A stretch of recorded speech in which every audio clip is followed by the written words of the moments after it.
বাৰিষা অহাৰ লগে লগে ৰাজ্যৰ প্ৰান্তে প্ৰান্তে অব্যাহত আছে বানৰ বিভীষিকা আৰু মই বৰ্তমান উপস্থিত আছোঁ নলবাৰী জিলাৰ পশ্চিম নলবাৰী ৰাজহ চক্ৰৰ অন্তৰ্গত পুৰ্ণি গাঁও আৰু আমি আমাৰ কেমেৰা পাৰ্চন টিংকুমণিয়ে দেখুৱাব যে এইটো হৈছে বুঢ়াদিয়া নৈ জলপৃষ্ঠ দৈনিক বৃদ্ধি পোৱাৰ ফলত এই যিখন পুৰ্ণি গাঁও এই পুৰ্ণি গাঁৱৰ এই মথাউৰিটি পুনৰ এইবাৰ ভাঙি গৈছে আৰু ভাঙি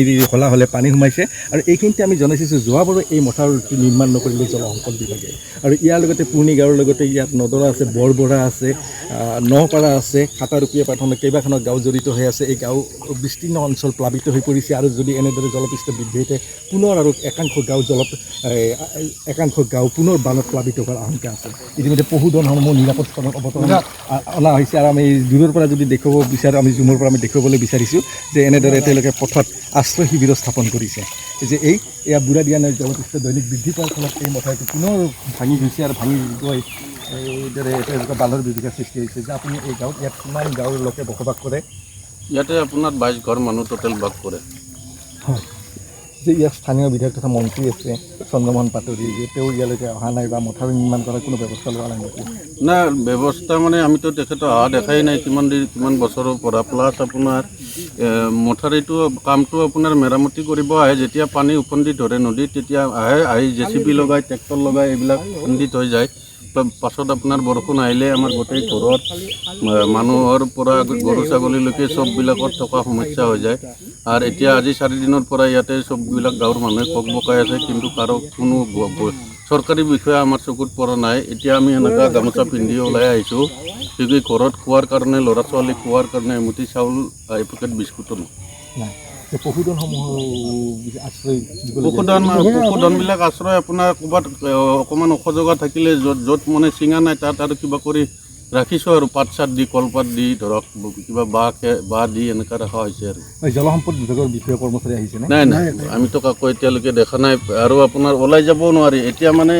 বান ফালি ওলাই আহিব লগা বাধ্য হৈছে কি গৰু ছাগলীৰ কাৰণে অলপ কিছু পাওঁ নেকি যাই বিচাৰোঁ আৰু মানুহৰ কাৰণেও কিবা অকণমান পালে সেইটো গোটাবৰ কাৰণে ওলাই আহিছোঁ হয় আমাৰ আন এগৰাকী গৈয়ে আছে আমি আপোনাৰ পৰা জানিব বিচাৰিছোঁ কেনেকুৱা অসুবিধা সাংঘাতিক অসুবিধা গৰু ছাগলী হাঁহ মুৰ্গী মানুহ আশ্ৰয় জেগা নাছিলে কিবাকৈ কালি তম্বু খান্দানি সেনেকৈ গৰু মানুহ ছাগলী গোটাই মিলাকৈ একেলগে আছোঁ হয় যে প্ৰতি বছৰে ইয়াত বানত এই বুঢ়াদিয়া নৈৰ বানৰ কবলত পৰে এই বৃহত্তৰ অঞ্চলটোৰ ৰাইজে আমাৰ আন এগৰাকী ৰাইজ আছে আপোনাৰ পৰা আমি জানিব বিচাৰিছোঁ কেনেকুৱা ধৰণৰ অসুবিধাৰ সন্মুখীন হৈছে কিমানখন গাঁও প্লাবিত হৈছে আৰু কিমান প্লাবিত হোৱাৰ আশংকা আছে আৰু জলসম্পদ বিভাগে কিয় ব্যৱস্থা গ্ৰহণ কৰিছে নাই এই বৃহত্তৰ অঞ্চলটোত প্ৰায় 8খন গাঁও বিস্তীৰ্ণ পানীৰ তলত বুৰ গৈ আছে আৰু এই অঞ্চল কৃষি প্ৰধান বিশেষ কৰি কৃষিৰ লগত জড়িত এই অঞ্চলৰ মানুহখিনি তেওঁলোকৰ ধৰক জিকা লেচেৰা তিয়হ ভেন্দি আদি খেতিকে ধৰি আৰু এতিয়া জেঠৰ মাহ কঠীয়া পাৰিছিল আৰু কঠীয়াবিলাকো নষ্ট হ'ল টোটেল 8খন গাঁও জলসম্পদ বিভাগেও কোনো ধৰণৰ ব্যৱস্থা গ্ৰহণ কৰা জলসম্পদ বিভাগেতো কোনো ধৰণৰ ব্যৱস্থা কৰা নাই আজিলৈকে যে চাওক এইটো মথাউৰিটো 1 কিলোমিটাৰৰ ভিতৰত 4 ঠাইত যোৱা বিগত বৰ্ষৰ বানতে ভাঙিছিল কিন্তু আজিলৈকে তেওঁলোকে কোনো ধৰণৰ মেৰামতিৰ ব্যৱস্থা নকৰিলে আৰু তাৰ ফলত এই অঞ্চলৰ ৰাইজে ভুগিব লগা হৈছে স্থানীয় ৰাইজে জনালে যে ইয়াত 3-4টা মথাউৰি